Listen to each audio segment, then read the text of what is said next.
2월부터 오르기 시작한 서울 집값이요. 6년 8개월 만에 최대치를 기록을 했습니다. 먼저 이 대선 후보 시절 공급 확대 정책을 내놓으면서 집값 안정화 의지를 드러낸 이재명 대통령의 발언과 구체적인 청사진을 요구한 이 한국은행 총재의 목소리를 이어서 들어보겠습니다. 서로 비싸게 사고 팔겠다는 걸 굳이 압박해가지고 힘들여 낮출 필요 있습니까? 세금으로 수요를 억압해서 가격 관리를 하는 게 아니라 공급을 늘려서 적정한 가격을 유지하도록 하겠습니다. 공급에 대한 기대 불안 믿질 못하겠다 이런 상황이기 때문에 어떤 구체적으로 공급안이 수도권 지역에서는 더 나와야 될 것 같고 경기를 보고 금리를 결정하겠지만 또 과도하게 유동성을 공급함으로써 이런 기대 심리를 증폭시키는 그런 잘못을 범하면 안 되는 거고요. 자, 먼저 자세한 이야기 권상희 시사평론가 모셨습니다. 안녕하세요. 안녕하세요. 자, 일단 지금 녹취를 들어보셨습니다만 새 정부 출범 한 달도 안 돼서 지금 서울 집값 상승세 두드러지고 있습니다. 지방은 부동산 침체가 상당하고요. 현재 전문가들이 지금 서울 포함해서 부동산 상황을 어떻게 진단하고 있습니까? 일단 서울을 중심으로 한 수도권 그리고 지방 부동산 양극화 현상이 상당히 뚜렷해지고 있다 이렇게 분석하고 있는데요. 예. 지방 부동산 시장을 보면 지난해와 또 올 들어서 집값이 하락하고 미분양이 증가하고 있습니다. 거래 절벽 같은 심각한 침체 위기를 겪고 있다 이런 분석이 나오고 있습니다. 예. 지난해 기준으로 지방 아파트 매매 가격을 보면 3년 연속 하락하고 있는데요. 올해도 이 하락세가 계속해서 이어지고 있는 겁니다. 예. 미분양 주택이 급증하면서 올 1월 기준으로 전국 미분양의 무려 72%가 지방에 집중돼 있다는 분석 나오고 있습니다. 네. 2020년과 2021년 부동산 호황기 때였잖아요. 이때의 경우 이 부산, 대구, 광주 같은 대도시는 집값이 그때 크게 올랐습니다. 그런데 지금 보면 이런 지역들도 집값이 크게 떨어졌고요. 실수요와 투자 수요 모두 위축된 상황입니다. 네. 미분양 적체 그리고 집값 하락이 맞물리면서 부실부채 우려도 커지고 있는데요. 전문가들에 따르면 이 지방 부동산 시장 인구가 지방에서 계속 수도권으로 유입되고 있는 상황이잖아요. 인구 구조가 변하고 또 지역 경제, 사람이 아무래도 빠지게 되면 경제가 침체하게 되죠. 이 지역 경제가 침체하면서 여러 가지 요인들로 인해서 장기 침체 국면에 진입했다 이렇게 보고 있습니다. 네. 게다가 이 지방 미분양 주택 구입했을 때 세제 혜택 주겠다 이런 대책들도 나왔지만 예. 근본적인 해결책은 부족하다 이런 지적이 나오고 있습니다. 알겠습니다. 지금 지방 부동산 얘기도 좀 해주셨는데 최근에 이제 강남 3구죠. 강남 3구 또 마용성 여기에만 집중된 것이 아니라 이 지역뿐 아니라 노원, 도봉 그러니까 금천, 관악, 서울시 전역이 지금 집값이 상승하고 있어요.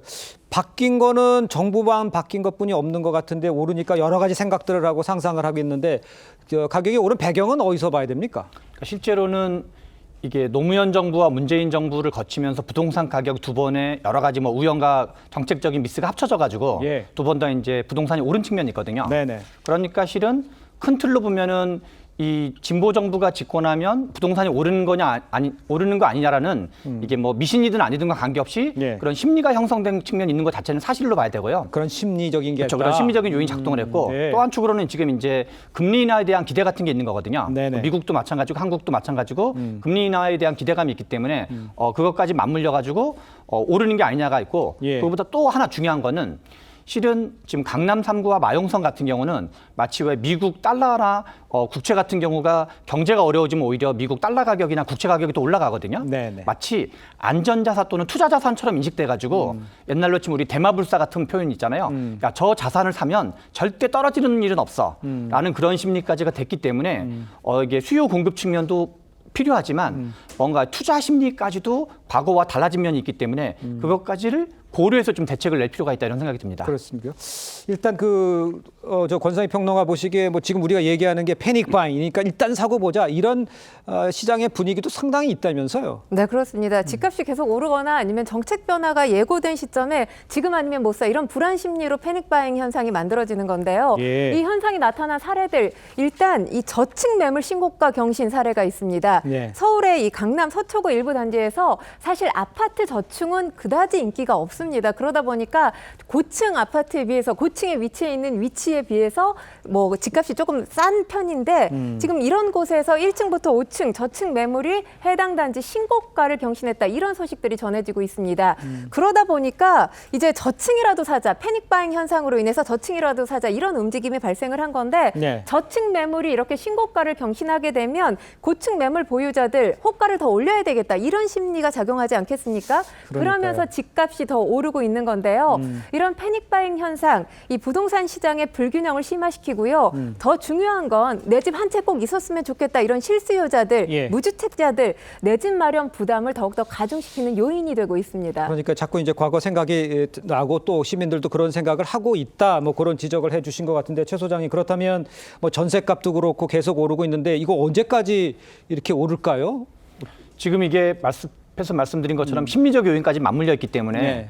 실은 역대 특히 이제 문재인 정부 같은 경우는 대책을 23번 내 가지고 뭔가 다 뭐랄까 이렇게 대책을 내기는 엄청 많이 냈지만 네. 오히려 시장이 좀 적응해버린 측면이 있었거든요. 그래서 지금 새롭게 등장한 이재명 정부 같은 경우는 예. 아직 내각이 좀 충분히 꾸려져 있지는 않지만 한편으로는 내각이 진행되면서도 뭔가 이렇게 좀 종합적인 대책, 그래서 뭐 짜잘한 대책을 여러 번 내기보다는 예. 뭔가 좀 묵직하고 준비된 정책을 한꺼번에 내는 게 특히나 중요하지 않나 그런 생각이 듭니다. 예, 한꺼번에 저 대책을 내놔야 한다는 그런 얘기를 해주셨습니다만 지금 중요한 게 이제 7월 대출 한도액을 낮추는 이 규제 강화를 앞두고 있는 이런 상황에서 아까 녹취도 들었습니다만 이재명 정부가 이제 주택 공급 확대 이런 대책을 내세우곤 있는데 부동산 대책은 그 언제쯤 윤곽이 드러날지 또 어떤 식으로 해야 맞는 건지 이런 게 대해서는 어떻게 평가를 하세요? 지금 이제 인사청문회가 바로 이제 24, 25일 날이잖아요. 그렇습니다. 그러면 이게 우리나라 내각 자체가 절차가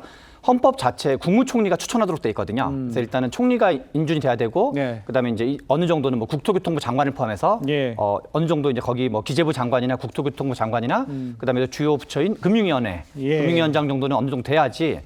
다만 지금 청와대 아니 그 용산 대통령실 대통령실에서는 이걸 고민하고 있을 거예요. 왜냐하면 두 번의 진보 정부 노무현 정부나 문재인 정부에서도 특히 부동산에서 이러저런 미스가 있었다는 걸 인정하고 있기 때문에 예. 인지하고 또 있기 때문에 이번엔 낼 때 제대로 내야 된다. 그래서 지금 시기적으로 청문회 절차까지는 고려하면 제 생각에 한 7월 중하순 정도까지는 가야지 되지 않나 이런 생각이 좀 듭니다. 알겠습니다.